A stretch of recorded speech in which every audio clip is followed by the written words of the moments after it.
भारत लौटते ही पीएम मोदी ने नई संसद के उद्घाटन का बहिष्कार करने वालों पर साधा निशाना। भारतीयों के इवेंट में ऑस्ट्रेलिया के पीएम के साथ पूरा विपक्ष खड़ा था। प्रधानमंत्री नरेंद्र मोदी कई दिनों से विदेश में थे और देश में संसद के नए भवन के उद्घाटन को लेकर सियासी विवाद खड़ा हो गया है। आज सुबह दिल्ली एयरपोर्ट पर लैंड करते ही पीएम ने विपक्षी दलों को आईना दिखाने की कोशिश की, जिन्होंने 28 मई के कार्यक्रम का बहिष्कार करने की घोषणा की है। पीएम ने समझाने की कोशिश की कि लोकतंत्र का सामर्थ्य क्या होता है। उन्होंने कहा, आपको जानकर खुशी होगी और मैंने अब तक जितना भी देखा पढ़ा, मेरा ध्यान इस तरफ नहीं गया। उनका इशारा देश में विपक्षी बहिष्कार की तरफ था। मोदी बोले, इसलिए मैं बताना चाहता हूँ, भारतीय समुदाय का जो सिडनी में कार्यक्रम था, वहाँ ऑस्ट्रेलिया के प्रधानमंत्री का आना गौरव की बात थी। लेकिन इतना ही नहीं, उस समारोह में पूर्व प्रधानमंत्री भी थे। वहाँ सभी विपक्षी दलों के नेता थे, सत्तारूढ़ पार्टी के नेता थे। ये लोकतंत्र का वातावरण था। ऑस्ट्रेलिया के लोग, चाहे वह पक्ष हो या विपक्ष, उतने ही उत्साह और उमंग के साथ भारतीयों के कार्यक्रम में शरीक हुए थे। पीएम ने यह कहकर कांग्रेस समेत 19 विपक्षी पार्टियों के नेताओं को नसीहत दी कि दुनिया के देशों में किस तरह पक्ष और विपक्ष एक साथ खड़ा दिखाई देता है। प्रधानमंत्री के संसद के नए भवन का उद्घाटन करने की घोषणा पर विपक्ष के नेता हंगामा कर रहे हैं। 20 पार्टियों ने कार्यक्रम का बहिष्कार करने की घोषणा की है, जबकि 17 पार्टियों ने शामिल होने की बात कही है। इस पर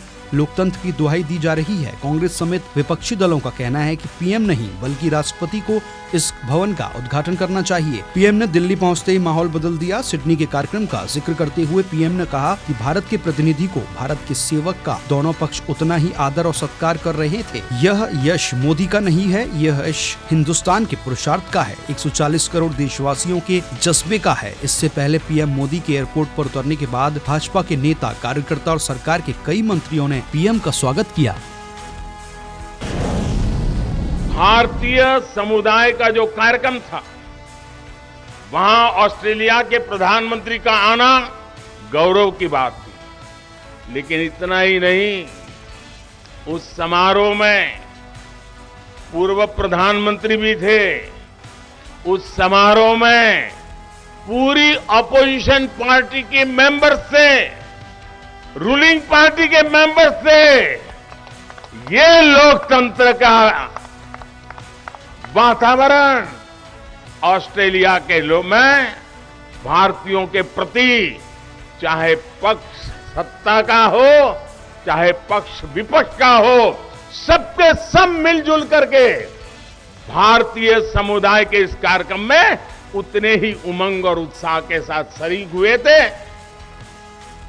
और भारत के एक प्रतिनिधि को, भारत के एक सेवक को दोनों पक्ष उतना ही आदर और सत्कार कर रहे हैं। साथियों, ये यश मोदी का नहीं है।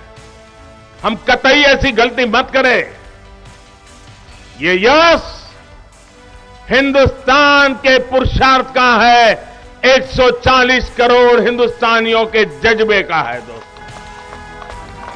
देश दुनिया की सभी खबरें देखने के लिए जुड़े रहिए आचरण न्यूज से। आचरण न्यूज, हर कदम आपके साथ।